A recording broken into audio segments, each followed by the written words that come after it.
Thanks for clicking on the video, and here on Nerd Mimic, we are going to review another classic D&D module. This is titled Blade of Vengeance and was published by TSR back in 1984.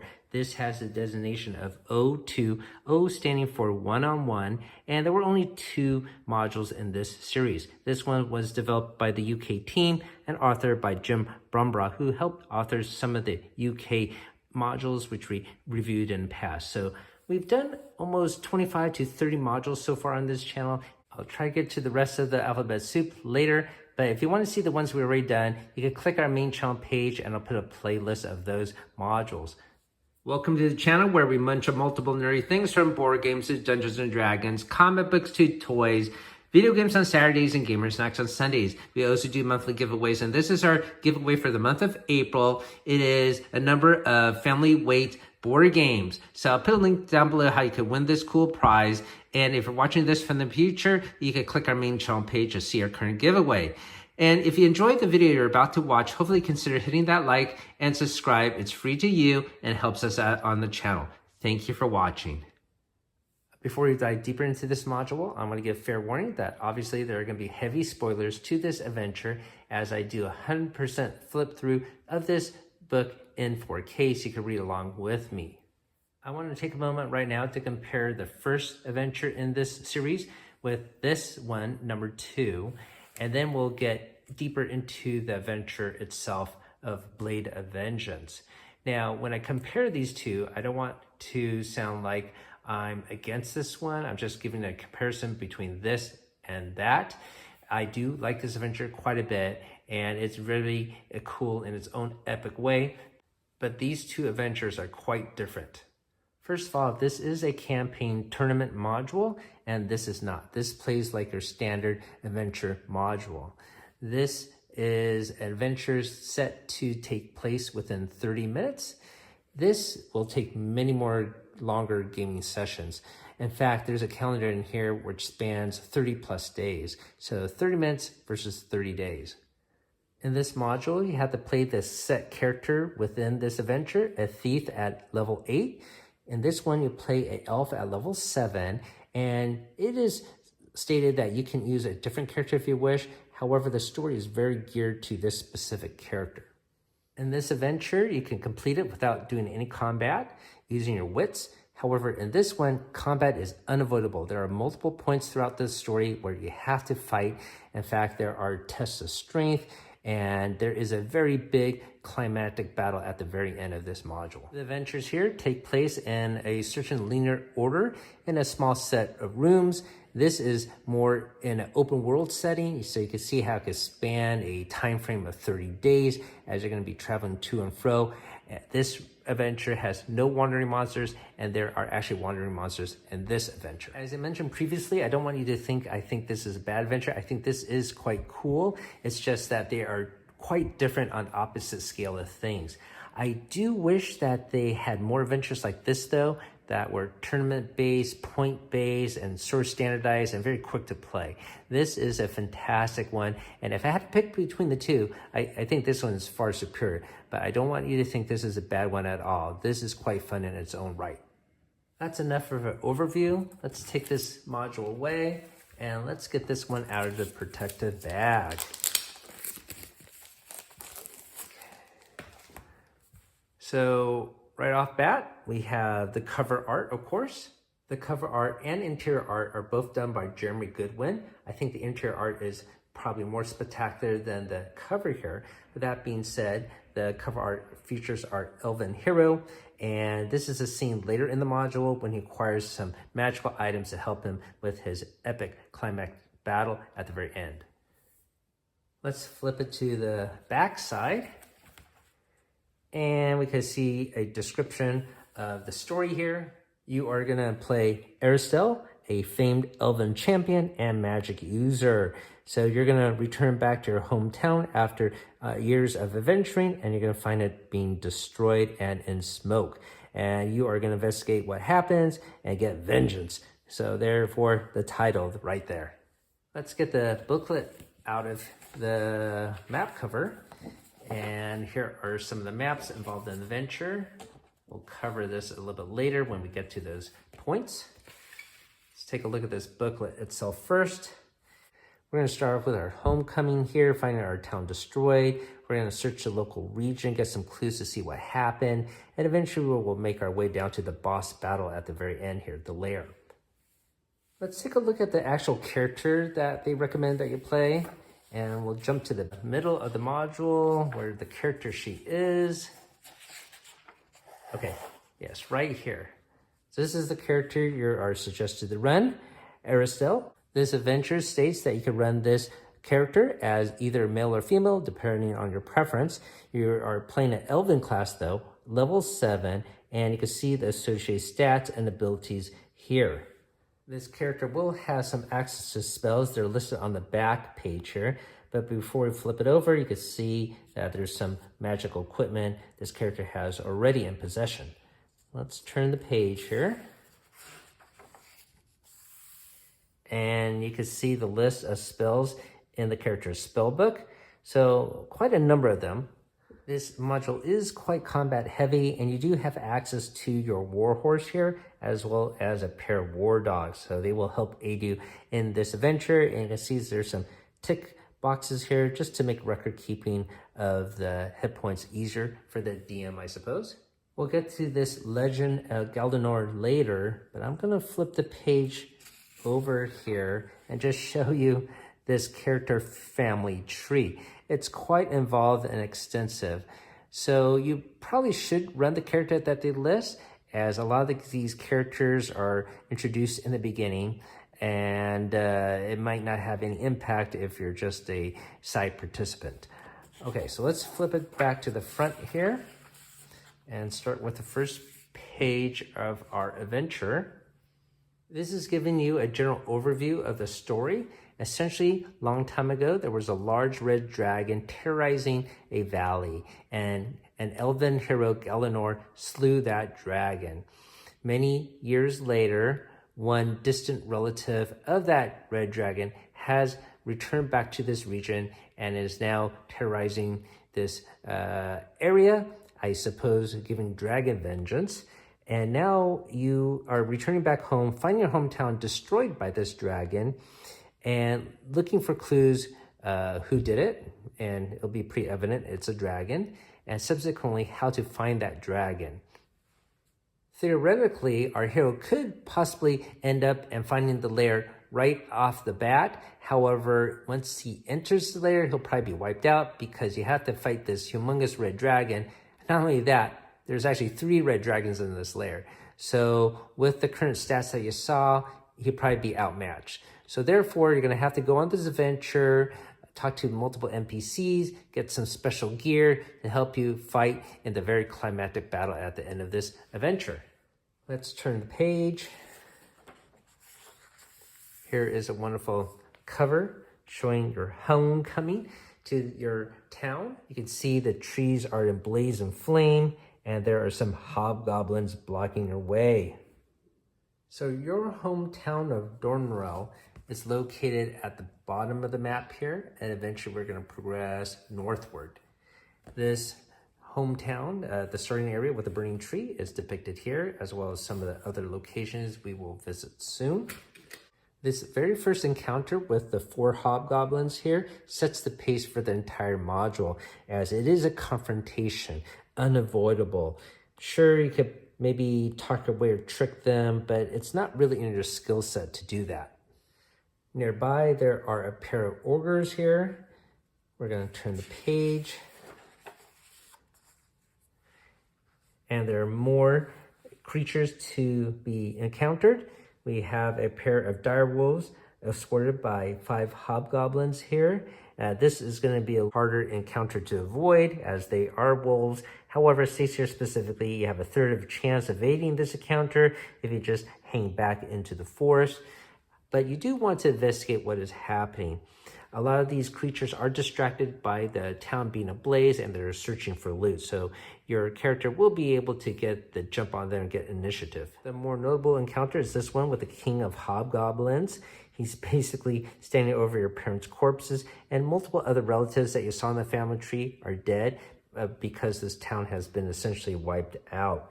So The largest hobgoblin throws down a piece of parchment and turns around, his bright blood-stained cloak flapping in the breeze.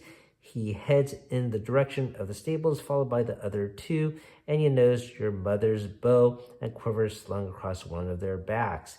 So there's a piece of parchment that the story is trying to draw your character to, and yeah, you want to try to obtain this, and it is a letter right here.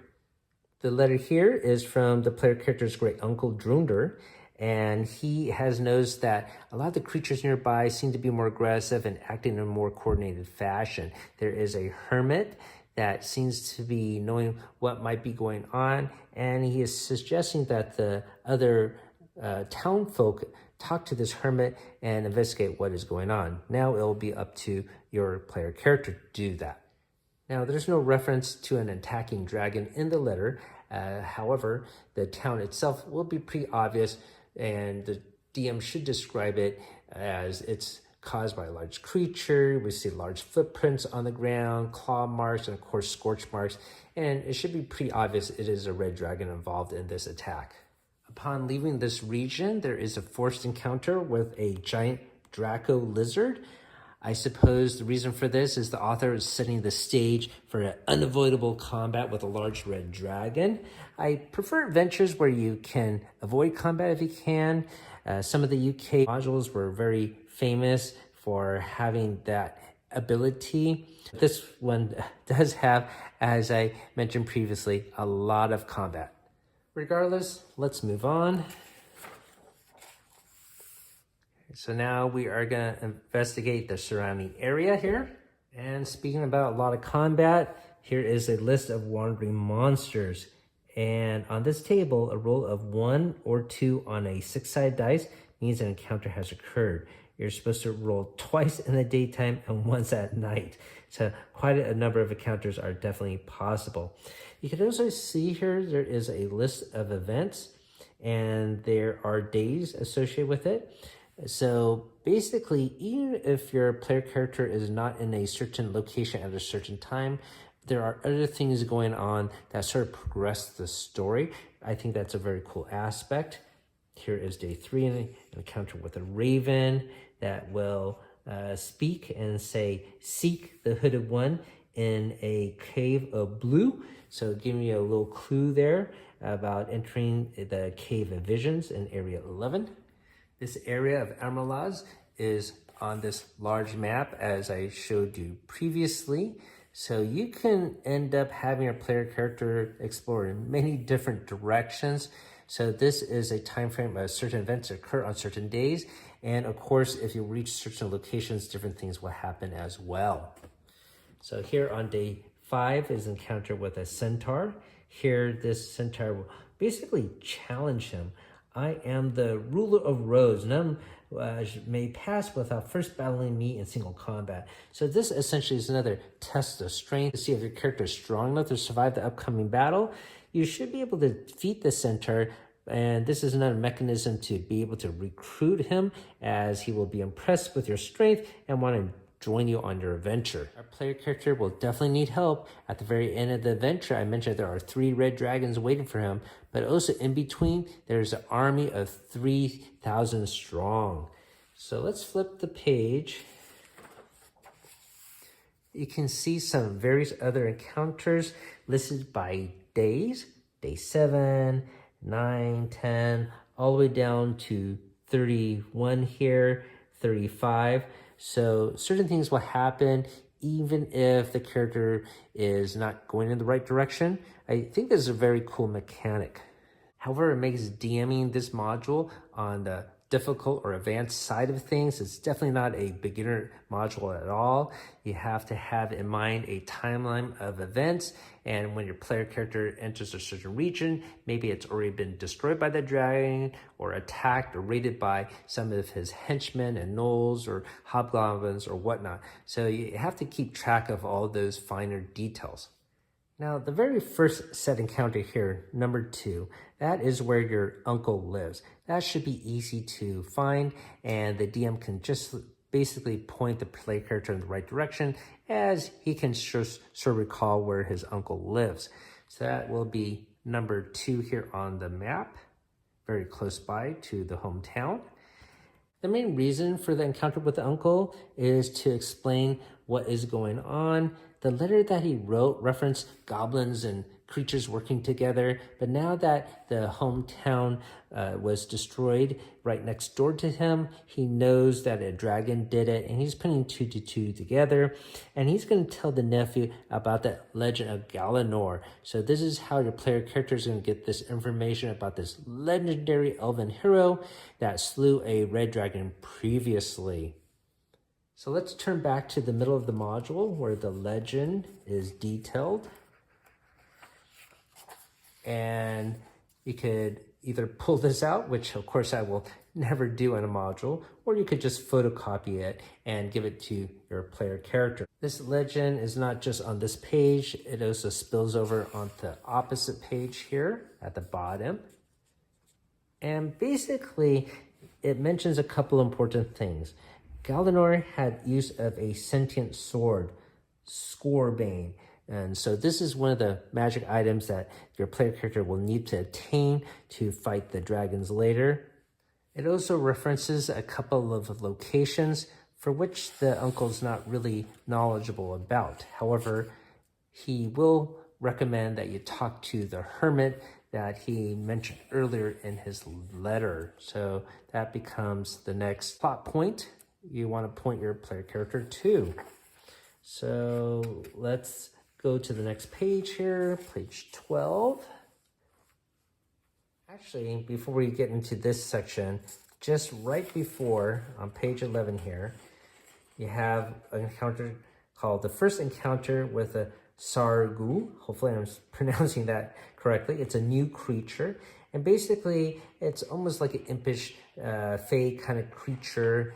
And he is going to steal an item from your player character. It doesn't really matter what he steals, but he's going to steal something, and it's going to give your player character incentive to sort of chase him and find him. Later on, you will go through villages, encounter multiple people, and you could ask about the dragon, you could ask about the goblins, and you certainly could ask about this thief. Eventually, you will be able to find him as people know of this creature and actually feed him too. They think he's sort of like a good luck charm. This creature is essentially friendly, and he will return the item that he stole. So hopefully that'll get on the good graces of your player character. Eventually, he will impart some important information, and that is explained right here. So long, the years pass swiftly, but I go on. It is said that one would come looking for a way to other lands. Mark well these words.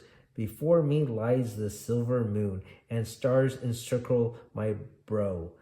Let the hidden way be open soon. Galanor, night flame, hear me now.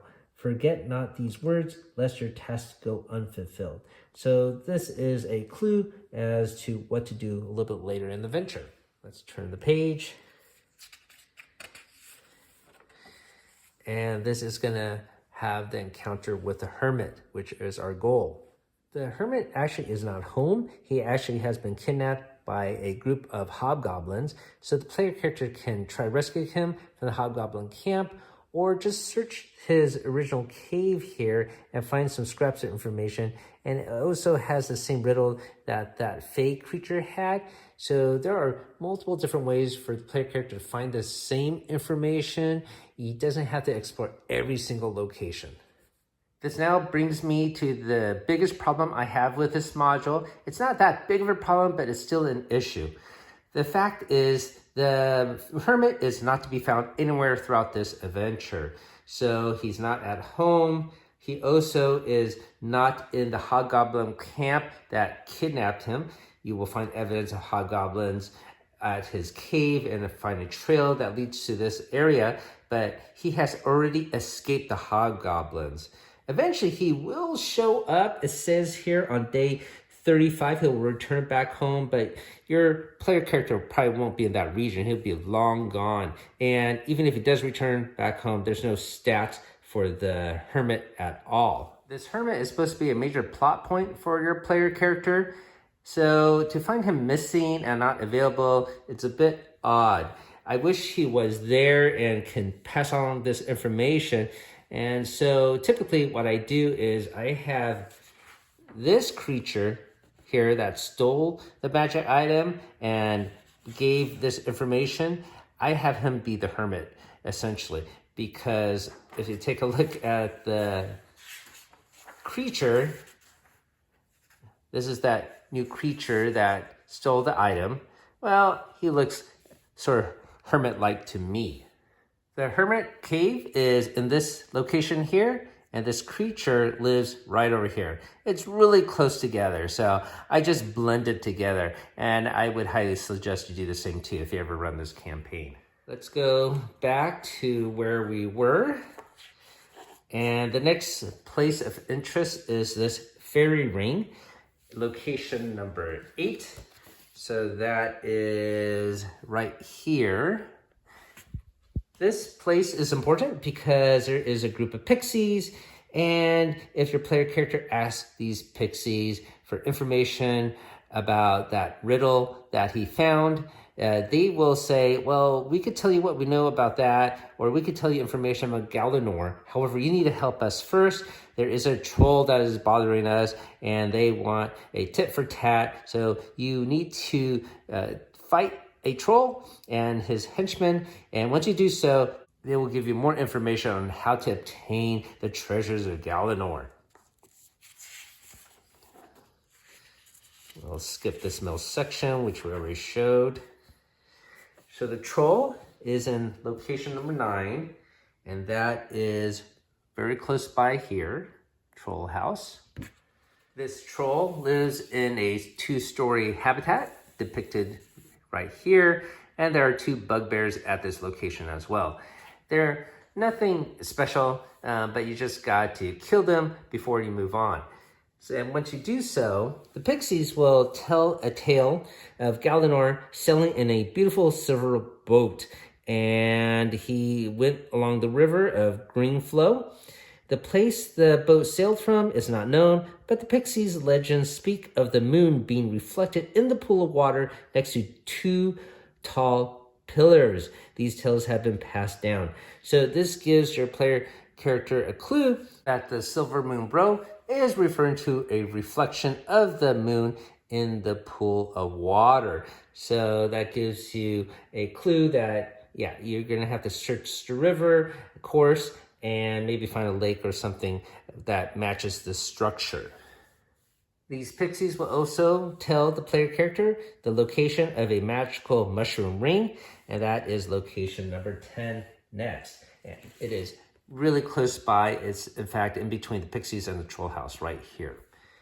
So at this magical ring, there are some new creatures. They are called flitterings. They're small little pixie-like characters, even smaller than pixies. Either way, this mushroom ring has some magical properties. The flitterings will let the player character pick some, but they will attack if the player character picks all of them because they are tied to the mushroom ring, and the whole camp will die out if the mushrooms are all picked.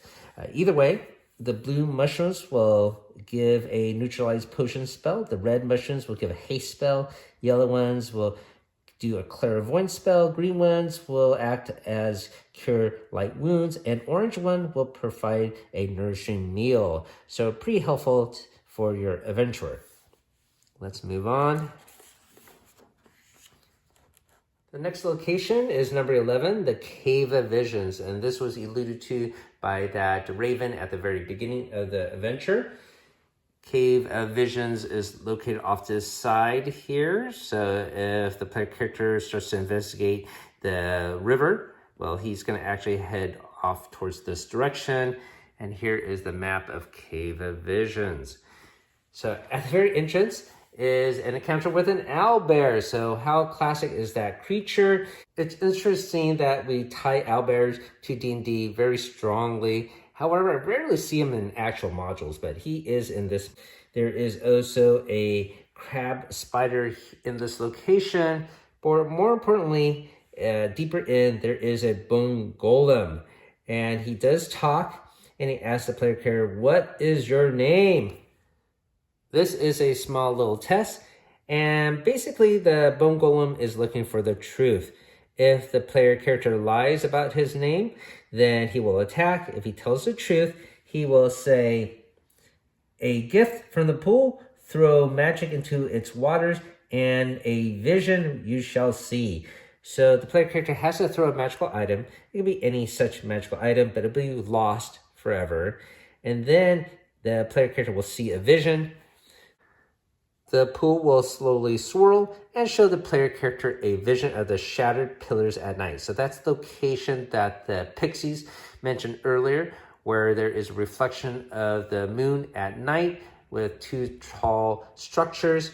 And because it is a vision, they will also see all these beautiful flowers blooming at night called star blooms, and that will create a field of stars that is also in reference to that riddle we heard earlier. The next important encounter is number 14 here. There is a group of treants living right here in the middle of the map. And the important thing they know is if the player character asks them, they know the exact location of the shattered pillars, which is right north of them. So we're going to move on.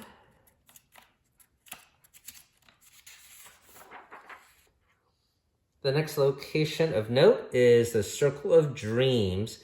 That is right over here.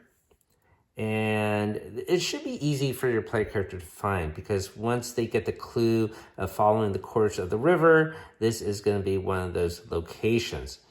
So over here, there will be a great white stag, and it will be just out of reach, showing itself prominently to the player character, basically trying to bait him to follow him.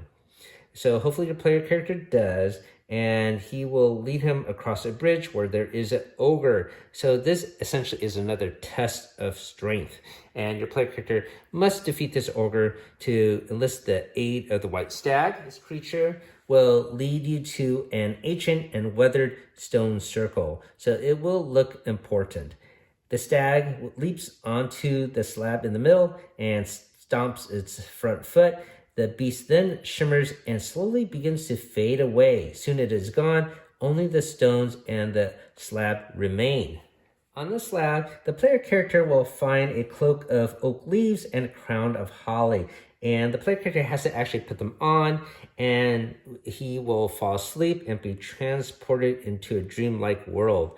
So one problem I had in this adventure is it was not intuitive to investigate this area, as the leaves just look like scattered debris. I think what you could do is have the stag, instead of stomping on the slab, well, he could bend his head down and have his antlers hold up the crown and the cloak, and so he could sort of disappear, and the cloak and the crown will just sort of fall off his body. So that will give a little bit more of a better clue that the player character needs to put these things on, as it will look like a mess of leaves on the ground from a distance. I think one reason why they didn't make it that obvious is if the player character finds this area accidentally, he may not know exactly what to do.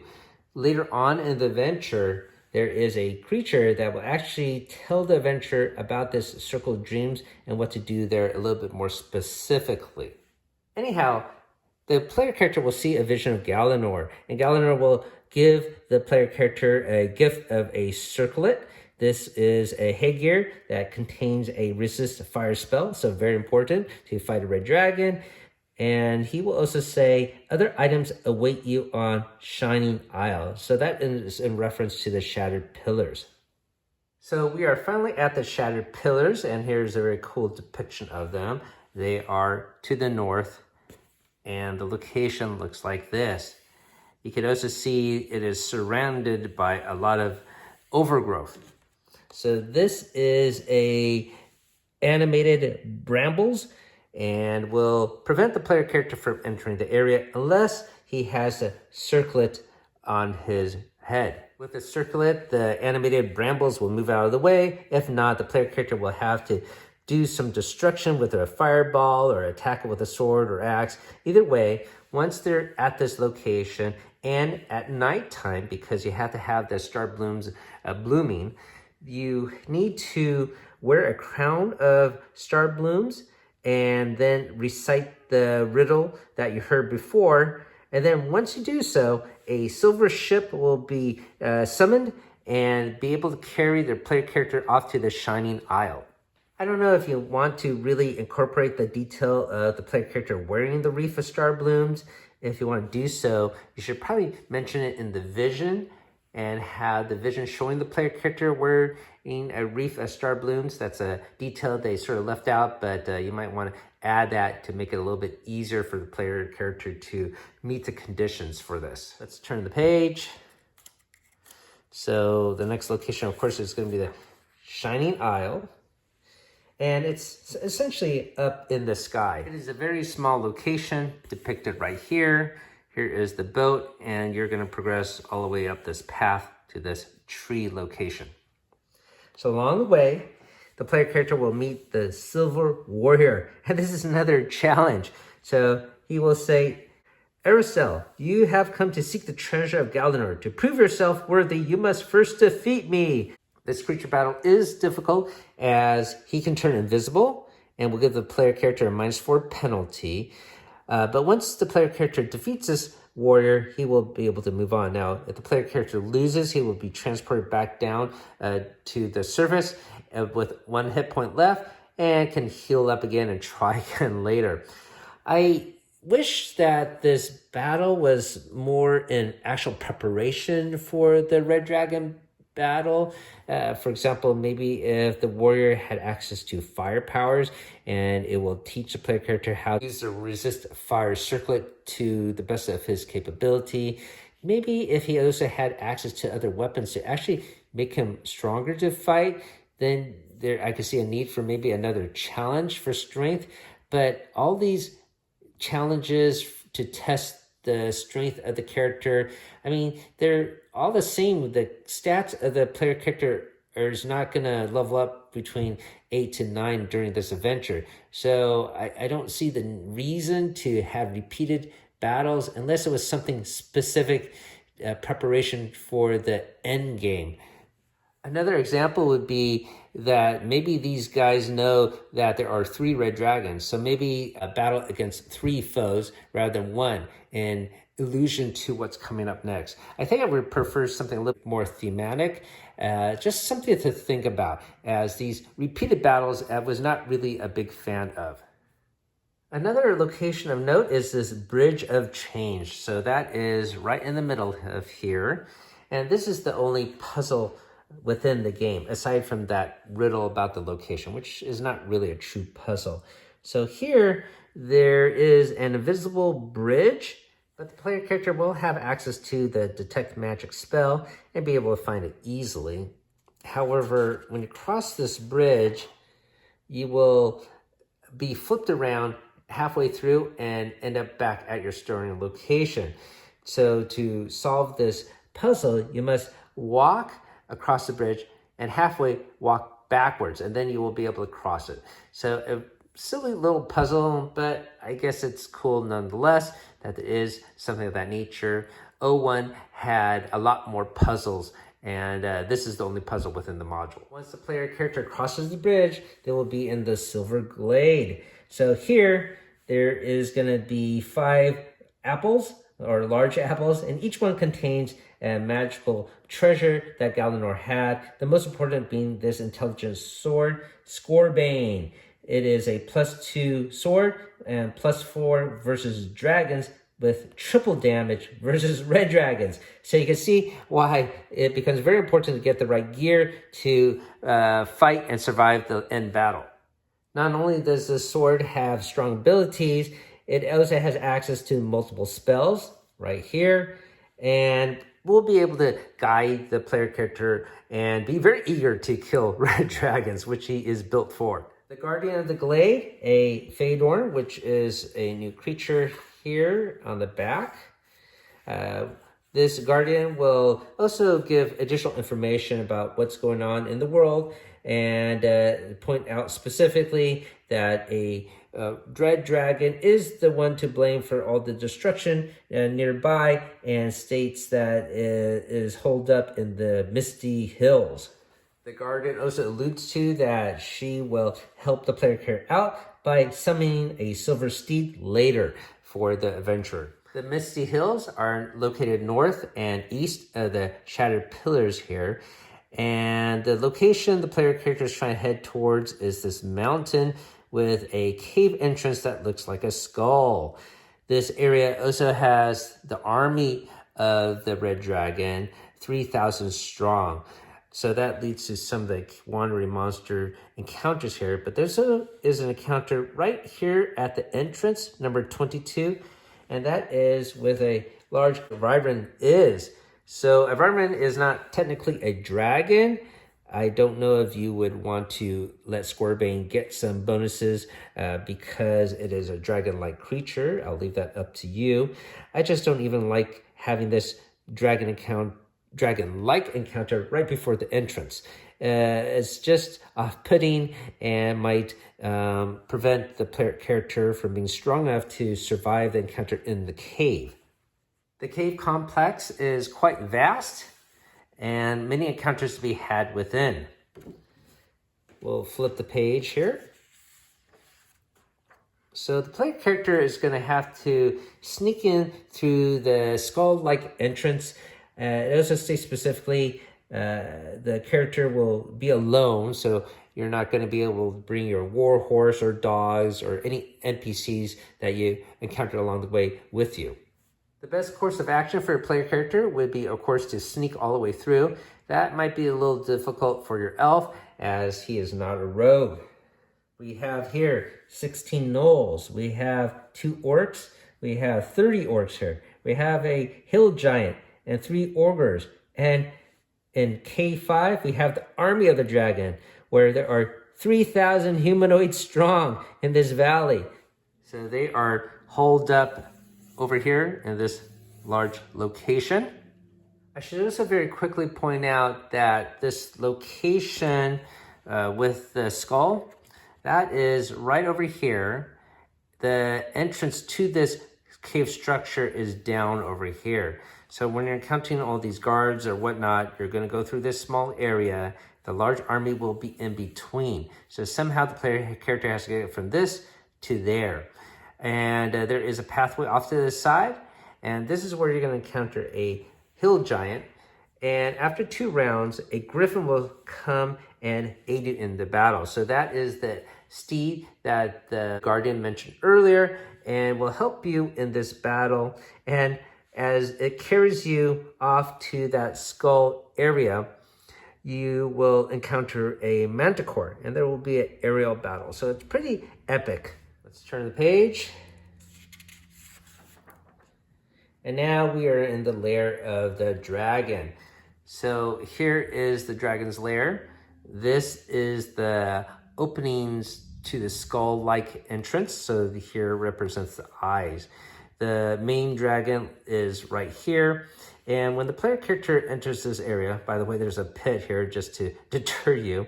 So when the player character attacks this dragon, after a couple rounds, 2 younger dragons will come and help out their parent. So yes, those are the 3 dragons you must defeat. If your player character is successful, and hopefully they are, there is a bountiful amount of treasure to be had. Look at this. It's a whole bunch of cool treasure, including a wand of fireballs, and a couple of potions of flying, so maybe we could just fly out of there. I think the griffin already took off and it's not there anymore. The rest of the module is just pages that we already showed you. So that is it. That has been our look at Dungeons & Dragons, Blade of Vengeance 02. What did you think about it? Leave me a comment down below if you ever played through this adventure before or you've ever ran it, what troubles you had with it. I mentioned the problems I had DMing this module in the past. I think the setup and the story is quite nice. I just don't like all these multiple trials of combat. As I mentioned in the review, I wish they were a little bit more thematic as to prep you for a battle with the Red Dragon and 3 of them. So a battle with 3 creatures would be helpful. A battle with maybe a fire elemental would have been helpful. Things of that nature. Of course, this is your adventure to run, so you could change anything you like. So hopefully you enjoyed that review. Thank you for watching. Your time is always appreciated, and keep on adventuring out there.